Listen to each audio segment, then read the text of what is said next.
You're tuned in to More Living with Jim Brogan, broadcast live from the Brogan Financial Studios at News Talk 98.7, where old-fashioned values, expert knowledge, and genuine understanding come together to give you the retirement straight talk you deserve.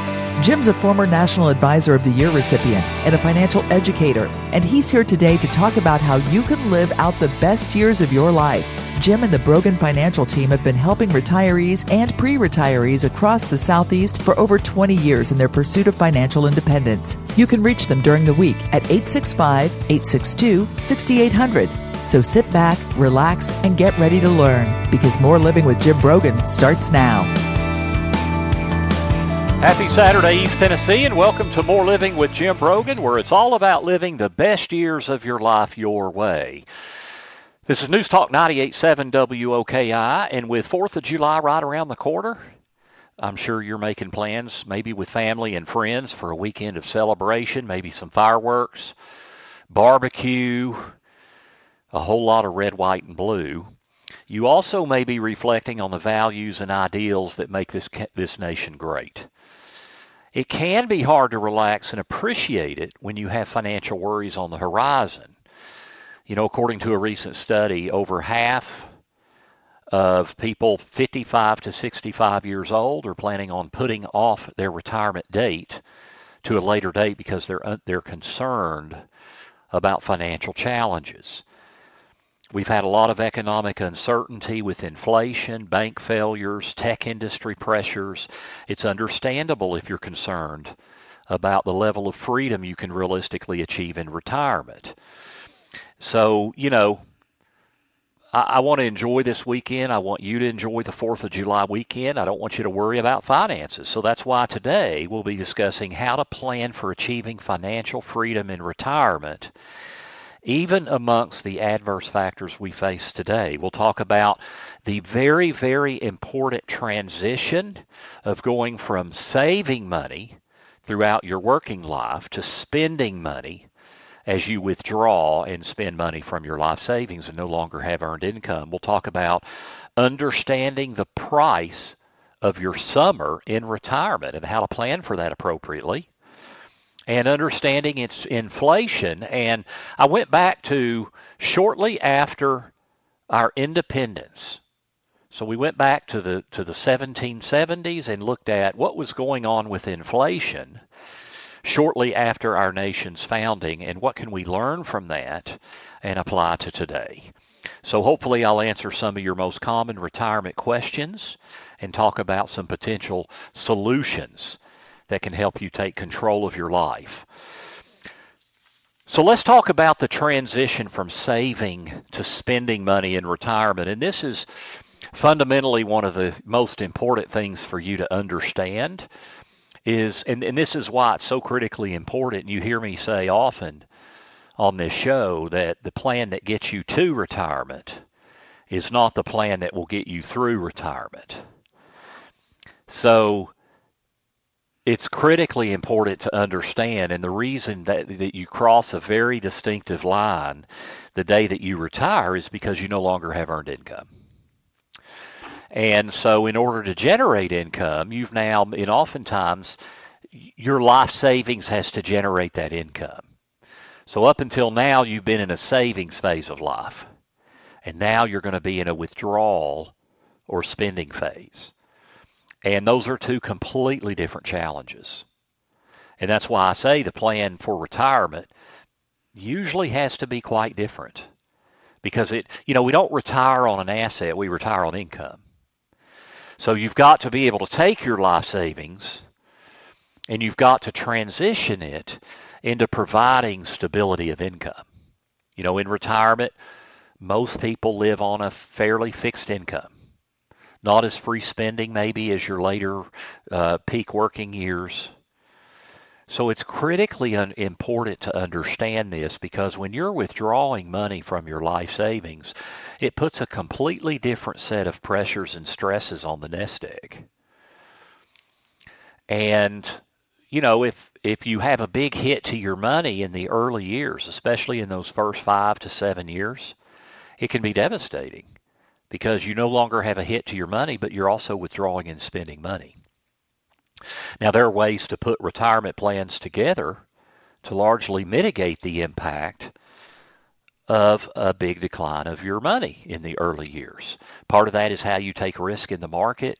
Part of that is how you design income, structure income. Part of that is making sure healthcare costs are covered. What are the different things that could threaten your life savings? And in those early years, it's critically important to not have a big hit like that.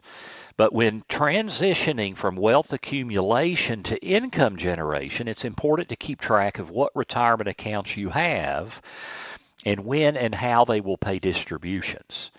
Now, you may have contributed to your 401k all these years. Employer match contributions would have helped your earnings grow.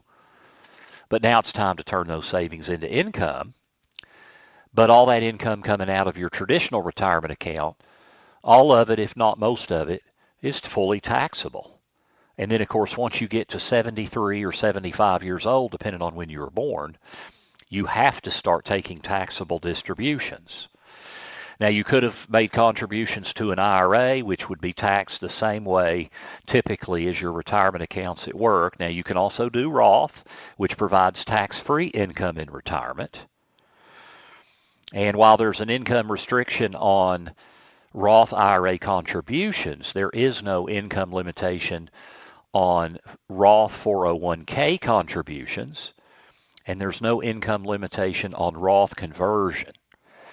And so those are real big opportunities. So, having your retirement accounts in order is so important in understanding the tax ramifications.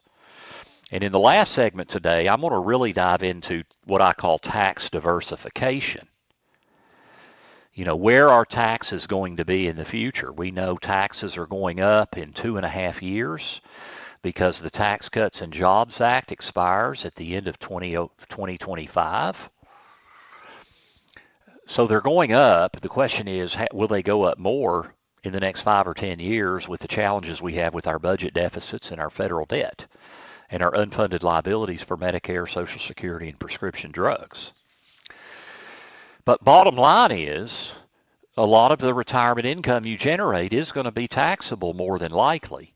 Now, there are some things you can do late in the process to maybe get more money into Roth, but if you're in your peak earning years, that's not often the wisest choice, because in your peak earning years, if your income is going to drop substantially in retirement, we want those tax deductions now while your taxable income is really high, because even if tax rates go up, your taxable income is going down enough that you really want those tax deductions now. Now, if you have a pension from a current or previous employer, typically pensions today, while there are fewer and further between, they usually provide a lot of options of how you get the money out of the pension.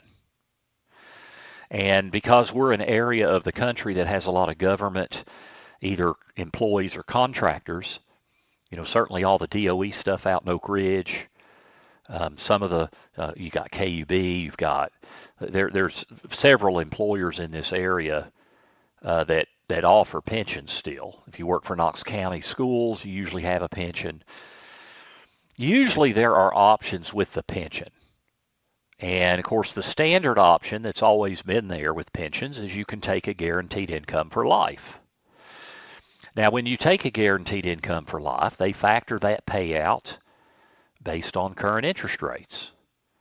The higher interest rates are today, the lower the buyout option is going to be. The buyout option is when they offer you a lump sum. So you have to be very careful about this decision on a pension. One of the disadvantages of a lifetime guarantee of income is you don't have any control of the money. You can't be taking that income and after 5 years say, I don't want this anymore. Let me take the cash. Let me take the payout. You can't do that. Once you start that lifetime income, it's lifetime income, and then when you're gone, now you might select a survivor benefit from your spouse, but even if you do that, when you and your spouse pass away, there's nothing left. So, if you're getting a 6% income stream, so if it's $1 million pension and you're getting $60,000 a year from it, that doesn't mean you're making 6% on your money, because over the remaining life expectancy, that principal is being drawn down to zero. But as I said, when interest rates are higher, the lump sum option goes down. And so you should be very careful in what you choose. You know, there are a lot of benefits to guaranteed income for life. You have what's called mortality credits. You know, if you live longer than a normal life expectancy, you get a tremendous return on that money. But you know, in retirement, it's not as much about get it back. You know, it's not. Let me ask it this way. You know, would you rather be rich, or would you rather know that you're never going to be poor? I've never had somebody say they'd rather be rich than know that they'll never be poor. And so retirement is oftentimes about risk mitigation. What's the risk you run out of income, or you don't have enough income? You know, we have inflation risk, we have risk of big market downturns, we've got medical risks, people are living longer and longer lives, there's all kinds of risks. So it's about mitigating those risks. What if you do live a long time? What if you don't live a long time? You know, usually taking the lump sum on a pension typically will provide you with more control and the potential of leaving a greater inheritance behind, but it provides you with less security and ultimately less flexibility. The bottom line is all of these are very, very important decisions. Then there's your Social Security election. What is the best time to draw Social Security? And yes, I'm a big fan of the higher income spouse delaying that benefit at least to full retirement age, and maybe even to age 70. There are other factors involved. What about spousal benefit? What about considering the widow or widower benefit down the line? So that's a very, very important decision, and what's good for you, you know, may not be what was good for your neighbor or your colleague at work or your sibling. What they did that was best for them may be the worst thing you could do. And as a rule, people don't maximize their Social Security income appropriately. Now, sometimes I meet with people and they say, you know, my goal here is to get the most out of Social Security. But most, when we sit down and really have a conversation, would say the goal here is to do risk mitigation. Make sure that you never have a financial issue, a big problem in your life financially. Now, we know there's never certainties and guarantees in life, but to give yourself the greatest likelihood that you never, ever have any kind of a financial issue, regardless of the different risks you may face. What if one spouse significantly survives the other? You know, that's a risk, depending on how income is structured.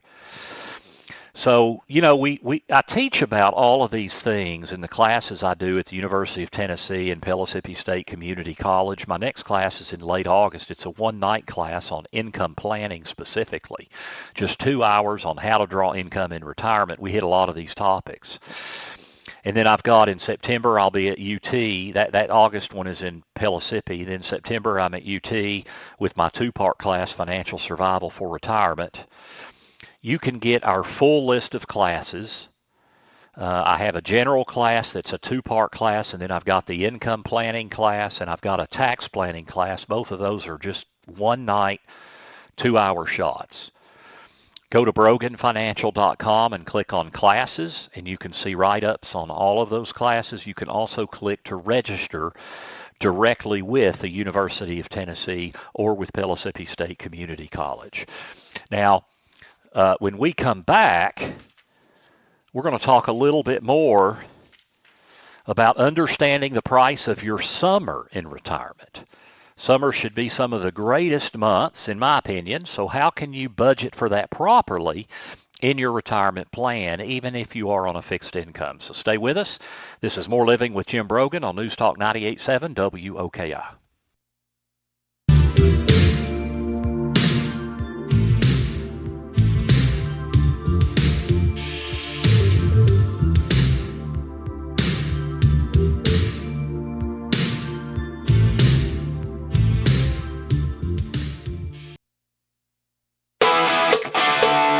Welcome back to News Talk 98.7's Brogan Financial Studios, where Jim Brogan is coming to you live with important news and advice to help you achieve your dream retirement. Get ready to learn and live. Here's your host, Jim Brogan. Welcome back to More Living here on News Talk 98.7 WOKI. I'm Jim Brogan, and we're talking on this 4th of July weekend. I hope you're going to have a very blessed weekend with your family and your loved ones and celebrate the red, white, and blue. It's always a great time to think about those that have served our country and were either gave the ultimate sacrifice, they gave their lives, or they were willing to. And so, anytime we have patriotic holidays, I always want to remember those that have served and those that are serving in military, because ultimately they either have paid the ultimate price or are willing to preserve our freedoms. Summer is a great time to experience the best that retirement has to offer. When the weather is warmer, people on their summer breaks, there are just so many activities and plans that you can make to enjoy the best of life. Ultimately, the goal of retirement planning is to set yourself up to have the kind of amazing summers you want without making costly mistakes. And that's why it's crucial you have a couple of key questions answered before you make those summer retirement plans. When it comes to making spending plans, it's crucial to know what your time horizon for retirement is, because that will inform how careful you should be when carving out funds. The longer you need your retirement funds to last, the more careful you need to be that you don't draw out too much in the shorter term. Somebody who's 65 years old should not be drawing 5% per year off their life savings for the rest of their life. That would just be dangerous, that you could eventually run out of money. Now, if you're 83, a 5% withdrawal rate, not a bad thing, probably. So understanding how long your life expectancy is likely to be, but then always don't make assumptions there. People are living longer and longer lives. What if you live into your 90s? Kind of pretty likely, happening more and more. Octogenarians are the fastest growing segment of our demographics, people turning 100 years or older. So we need to worry about what things are going to cost when we're 89 or 93. And make sure our money lasts us. And so if you're nearing retirement or you're in the early years, you want to be careful you don't draw too heavily on your funds in those early years and when you're transferring into retirement. And one bad scenario is you have to push your original retirement date back because you drew too much from your savings. So a couple of things I'll just mention on this topic. Obviously, you need to know how much you're spending before you retire. You need to have kind of an idea. The biggest thing, though, about having a financial plan and understanding specifically how you're going to structure income and provide for that income, the number one thing that provides, or one of the top things, is it gives you confidence to spend money in retirement. I can't tell you how often I have people come into my office and they sit down with me and they're nervous about retirement, or they're already retired and they're nervous about how much they can spend. And the reality is, when you have a good financial plan in place, it gives you more confidence to be able to spend money in retirement. Especially if you understand how the financial plan was put together and how you're going to generate income. What happens if markets are bad? Are you still going to be able to generate the retirement income you need? And if you draw that retirement income, is it going to be catastrophic for you later on? You have a plan that you understand how the plan works, and ideally that plan, you understand it, and it should work in bad markets. We have bad markets. It's a reality of life. But you know what? We also have good markets. And the number one way to beat inflation long term historically has been the stock market. Okay, now that doesn't mean you just have all your money in the stock market. That's a mistake too. That's probably too much risk. I guess I should say that's probably a mistake for you. You need more diversification usually. But the bottom line is the market is a great way to beat inflation long term. The problem with the market, of course, is it's completely unpredictable in the short term. But the biggest thing, or one of the biggest things your retirement income plan and financial plan does for you is give you the freedom and the confidence to spend money in retirement. I have found that so many people, it's like they're looking over their shoulder. They're retired, they're drawing income, they're worried, are they going to run out? So they're kind of looking back over their shoulder constantly. Did I make a mistake? With a good plan that's built on a lot of research and understanding of how money works, you don't have to have that fear. So that's one of the greatest things about a comprehensive financial plan that includes income planning, Social Security election, tax planning, estate planning, of course the investment side. So it gives you a North Star that you can follow and be confident. And then you're not looking over your shoulder. So planning for it allows you to spend the way you want to. Now, the other thing I'll mention, one thing I'm seeing more and more is people, they retire, they partially retire. You know, maybe they go to part-time work. They might start consulting on a part-time basis. And I will tell you that this usually has often at times has a substantial impact on the security of your financial plan. Now, these things can all be projected. You know, we can sit down. You ought to be able to sit down and see for yourself.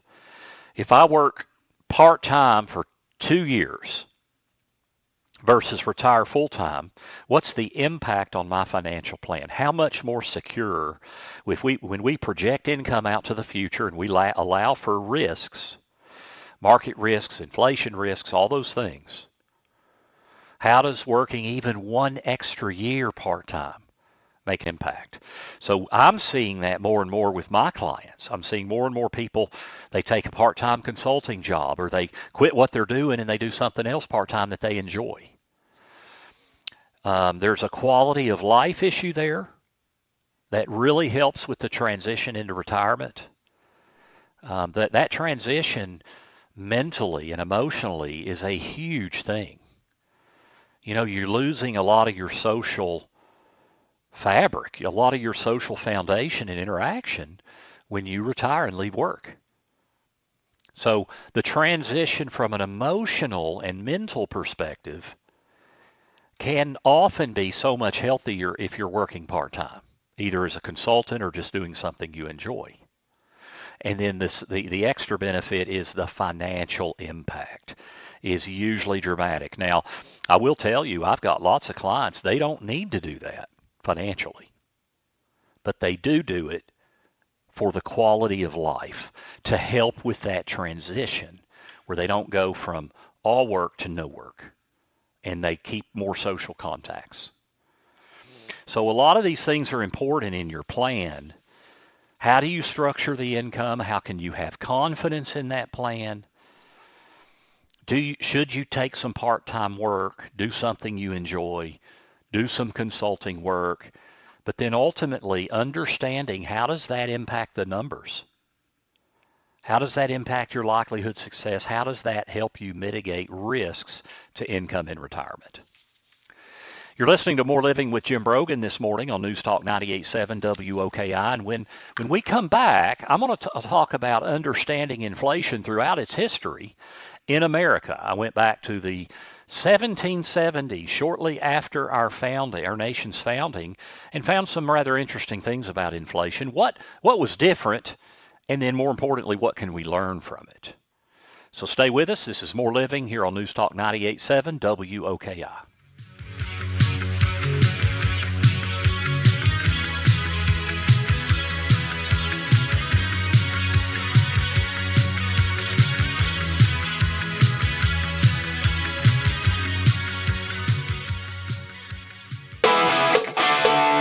Welcome back to News Talk 98.7's Brogan Financial Studios, where Jim Brogan is coming to you live with important news and advice to help you achieve your dream retirement. Get ready to learn and live.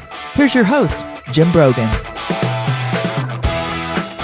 This is More Living with Jim Brogan, where it's all about living the best years of your life your way. And you're listening to News Talk 98.7 WOKI. We're with you every Saturday from 9 to 10 a.m. and again from 3 to 4 p.m. Check out our podcasts, whatever your favorite podcast app. Type in More Living with Jim Brogan. You can also download all of our stuff or podcast it right there on our website at broganfinancial.com. Click on radio. We have our shows podcast on there as well as our dollars and cents segments, which is a 4 to 5 minute segment I do in weeks where we're not talking about money, when we have our many, many wonderful guests on. And I also have my Retirement Minutes podcast on there, which is a good quick retirement minute that airs on this station every week. So check us out, broganfinancial.com, click on radio, or go to your favorite podcast app. You can register to listen to our podcasts, More Living with Jim Brogan. As July 4th approaches on Tuesday, you might be looking forward to reflecting on all this great nation offers us and all the important moments throughout history that have made this nation so great. Let's look at how the nation changed from a financial lens and how it first started out, and how was inflation a part of the lives of those back in the 1770s, and then how is it a part of our lives today? How's it changed? How's it the same maybe? So it's interesting. Let's look at the data. Our country was founded, the Declaration of Independence was signed on July 4th of 1776, and of course we went to war. Inflation would soar as high as 30% in 1778. Now then inflation would drop to minus 19% 3 years later, 1781, meaning there was deflation of 19%. There are many situational factors that may have influenced those moves back in the 1770s, but ultimately the country was young and was largely decentralized. Heck, the official U.S. dollar we have today wasn't even instituted until 1792. Prior to 1792, there was a continental currency, but that didn't last. Early colonists used English, French, Dutch, or Spanish currency to facilitate the economy depending on the American region that they were in. And in addition, many local institutions actually circumvented the law that prohibited states from issuing their own currencies by offering banknotes. And this caused financial disorganization. It caused a lot of counterfeiting, all of which affected the money supply and how goods and services are priced. If there's a whole lot more money out there, some of it's fake money, that drives down the value of money and leads to inflation. Things will cost a good bit more. And because there was no centralized system, many factors could influence the price of things, and there wasn't a good mechanism of correction, which further destabilizes confidence in the financial stability of the nation. There were no financial buttresses or systems, or if there were any, they were weak and they were in their early infancy. But they weren't there to help ease the effects of things like supply shortages, state and institutional overspending, labor and job market changes, among other factors. And these factors could severely influence the value of any currency and the subsequent inflation. These systems would have been especially helpful at a time when the U.S. was vulnerable to recolonization and military defeat from the likes of the French and the Spanish and the Portuguese, and even the English. So, what are the key differences between then and now? I mean, we haven't had 30% inflation. Now, shortly after World War II, we had 20% inflation. There are probably more similarities today with the post-World War II economy than any other time in history if we try to look at what's happened when our economy shut down due to COVID-19 and now we're rebooting. When the war was over, the economy had to completely reboot. So we had runaway inflation in the late 40s. So, Obviously, we're a very centralized monetary system now. We have the Federal Reserve, we have our currency, it's the world's currency, at least for now. We have banking regulation, tremendous amounts of financial regulation, so we're very centralized. Yet we still had inflation spike almost to 9% last year. So obviously there are some critical differences. There are also some similarities. First, let's talk about what causes inflation. Inflation is, in its simplest form, is an imbalance in supply and demand. If we go back to our business courses in college, supply and demand. If I'm a store and I have a large inventory of products, let's say I've got 30 widgets. Normally I only carry 10 or 12 widgets in my inventory, and now I've got 30 widgets. I want to clear those off my shelves. I've got too much in stock. I've already paid for them. I need consumers to pay me for that so that I can refresh my inventory and get more profit. But they're not selling, so I have to lower the price on those items. I might do a sale, I might do discounts. Whatever I do, I want to incentivize people to buy that stuff, and usually that means lowering prices or providing some other kind of incentives. So that is the opposite of inflation, right? Now, if I don't have many widgets, I'm having a hard time getting those widgets in stock. I have a short supply, and I got customers coming in every day looking for widgets. Well, when I get a widget in, I can mark the price up. I can make it more expensive because if you don't buy it, the next guy walking through the door will. So when demand far exceeds supply, it has the potential to lead to inflation. So it is ultimately a supply and demand imbalance. Now, in addition, certainly the monetary supply, the money supply, can obviously affect inflation. It would stand to reason if the government prints double the amount of money and puts it into circulation, then it has the potential to make that money worth less because there's twice as much of it out there. However, what is often overlooked in that is what is happening with that money that's in circulation. How fast is it cycling through the economy and being spent? It's called the velocity of money.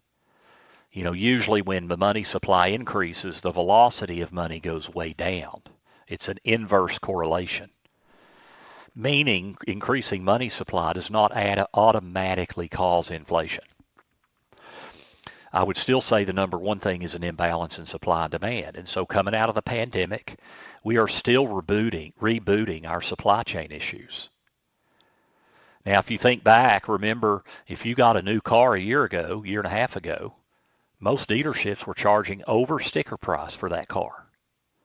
So when you go back to my example of the widgets, why did they do that? Because they couldn't get many cars in. And when they got new cars in, they could jack up the price because they would find somebody that would pay that price. And they were selling less cars, so they would say they needed it to maintain their profit because their margins, they needed to increase their margins because the volume of sales was going down. Same thing with the used car. Same thing with groceries. Supply was down, demand was up. We got all this money that's been printed and put into circulation by the Federal Reserve. We have all this stimulus from Washington, D.C. People have been flush with cash. People want to spend some money, and there hasn't been much supply. So it's led to well, I wouldn't say runaway inflation, but it's led to some bad inflation. Now, we're also highly centralized now with our Federal Reserve and with our currency and with our banking system. So it's very centralized. However, there are limits to what that system can do in terms of controlling inflation, and I think we know that loud and clear now. Okay? Just this past week, Chairman of the Federal Reserve, Chairman Jerome Powell, was in Europe with the World Banking Conference. He kind of said, I don't know what's going on. We do not know really what's going on, was the gist of what he said. Because they've been aggressively hiking interest rates and the economy is not slowing down very much. Now, why is that? And supply is better. Well, see, when things cost more, what's happened is because the job market, unemployment is so low, employers have had to pay their employees more to keep up with inflation and keep those good employees, because if they didn't pay them more, they would leave and go to another company that would pay them more. So wage inflation was offsetting the impact of inflation. Everything was costing more, but everybody's making more money. We are starting to see wage inflation slow down. But the bottom line is banking, Federal Reserve, other central banks around the world, especially in developed countries, have not seen inflation come down the way that they thought it would with the increases in interest rates.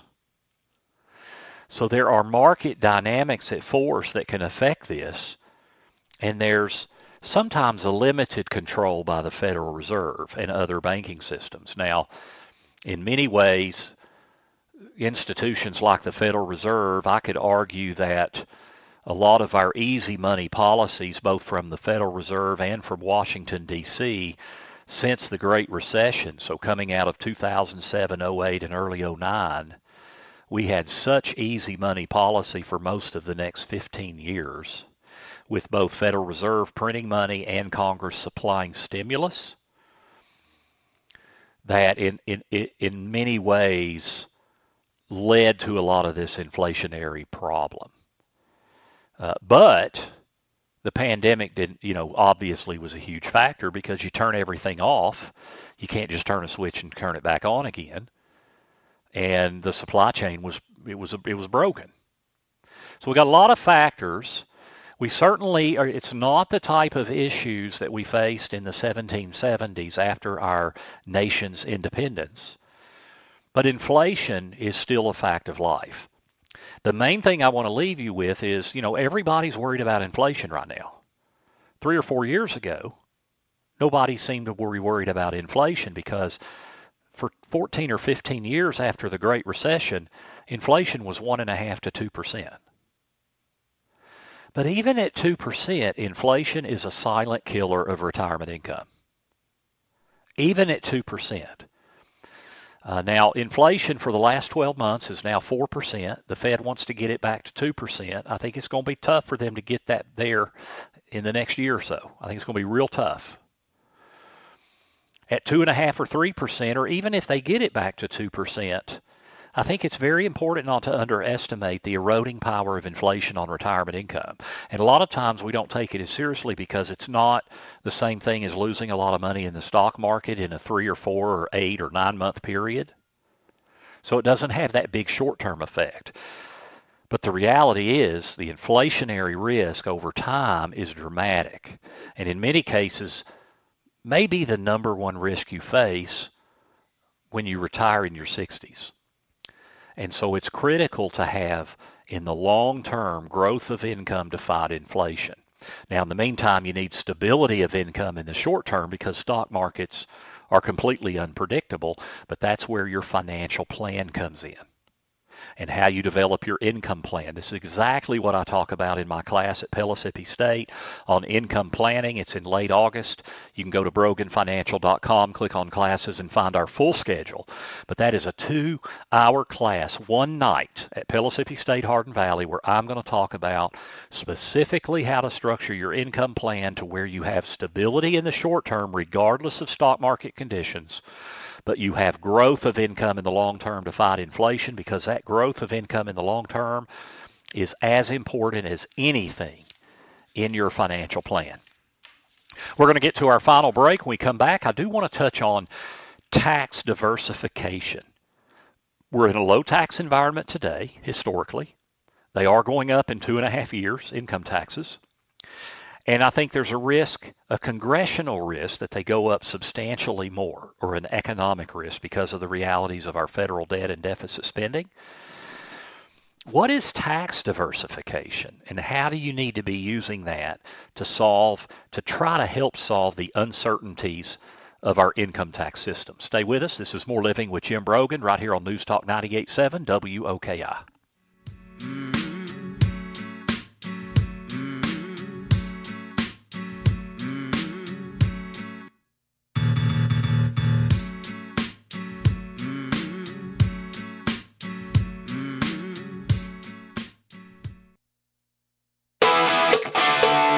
Welcome back to News Talk 98.7's Brogan Financial Studios, where Jim Brogan is coming to you live with important news and advice to help you achieve your dream retirement. Get ready to learn and live. Here's your host, Jim Brogan. Welcome back to More Living here on News Talk 98.7 WOKI. I'm Jim Brogan, and it's 4th of July weekend, and we're kind of talking about our nation's history to a degree. We're talking about some of the challenges we're facing economically. We're talking about inflation. If you've missed some of today's show, catch us on our podcast. You can go to broganfinancial.com and click on radio. We're with you every Saturday from 9 to 10 a.m. and again from 3 to 4 p.m. And thank you so much for tuning in and letting us be a part of your 4th of July weekend. I do want to end today talking about tax diversification as we're talking about some of the inherent parts of a comprehensive financial plan. And tax diversification simply means, what is tax diversification? It means you have, before you're retired, you have multiple ways you're saving money and how that benefits you in your income taxes now versus how that may benefit you with your income taxes later in life.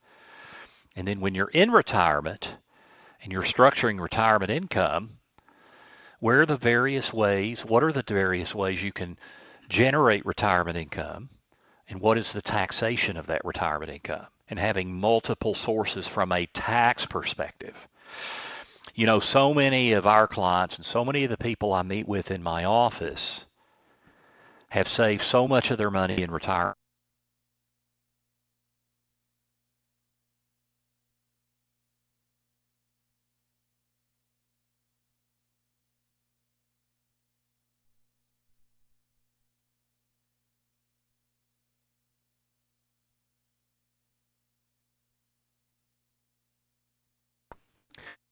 Off.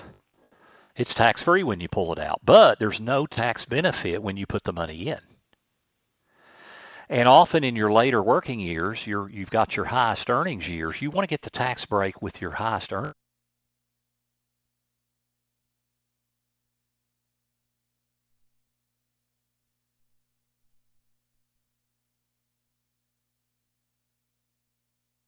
Is one of the greatest things Congress has given us in the Internal Revenue Code, being able to take advantage of the preferential tax treatment of long-term capital gain.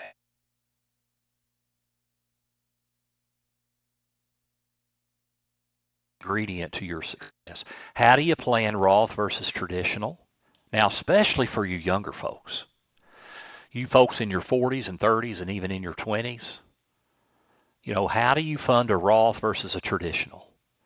Can you fund a traditional 401k where it then allows you to put more money in a Roth, where normally you might not could even do a Roth on an IRA? Does your employer offer a Roth 401k option where there is no income limitation? How do you balance your contribution with the fact that the employer contribution is